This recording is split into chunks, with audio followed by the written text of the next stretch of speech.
ColdWire by Chloe Gong.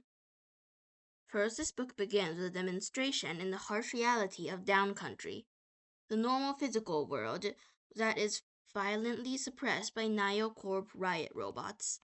In contrast to downcountry, upcountry is almost like a paradise, but it is virtual. Characters like Leah use pods, a kind of machine, to help them to transport into upcountry. There's a missionary academy where people called cadets compete for status. Then there's a hunter and the prey. The target is Erel Ward. She is a Niocorp soldier who was sent out on a mission to capture Nick Grant, who was sabotaging the Niocorp's missions. However, she gets tricked by Nick Grant, and Nick Grant captures her, and she becomes hunted, forcing a reluctant proximity. But Nick Grant promises that he will give the resources to prove her innocence if she cooperated with them. Next is the rivals. First is Leah.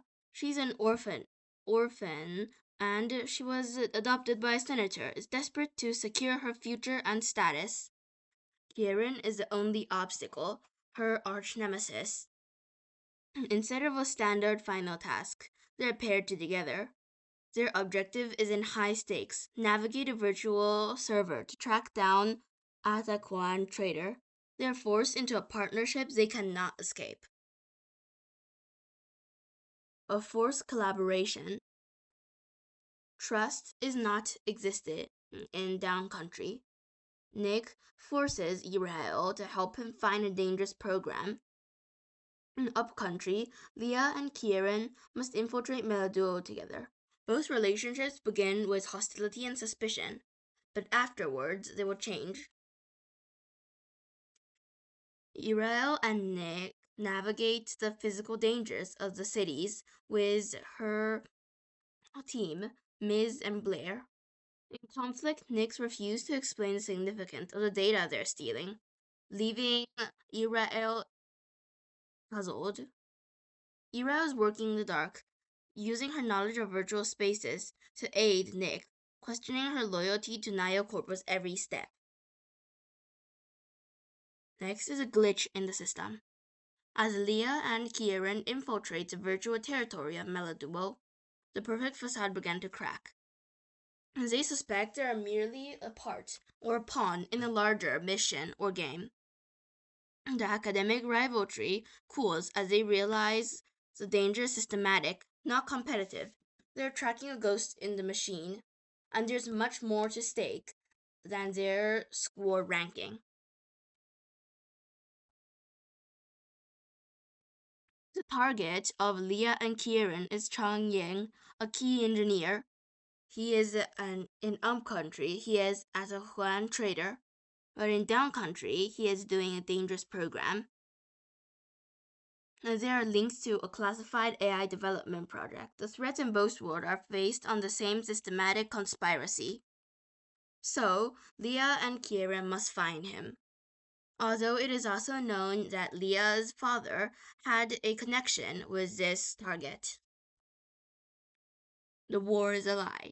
The distinction between the warring faction of Atahua and Meluo is an illusion. Niocorp is manipulating both sides, also upcountry and downcountry. The conflict is not a war of nation, but a theater of control designed to keep the population suppressed and the candidates occupied. That means Leah and Kieran's thoughts were right. Next is parasitic reality.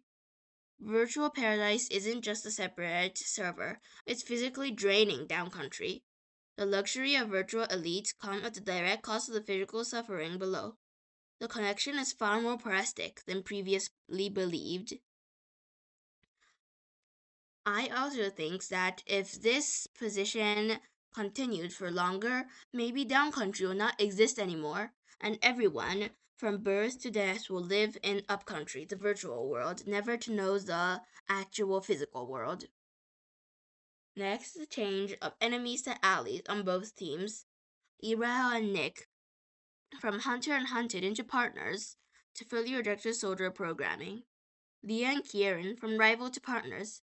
Their competition for honor is replaced by a fight for survival after they both see that their mission was a lie, and there's much more going on than their score ranking.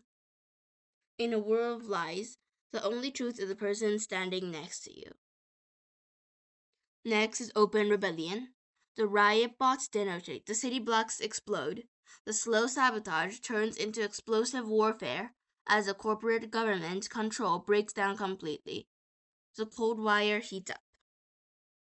The both worlds collide.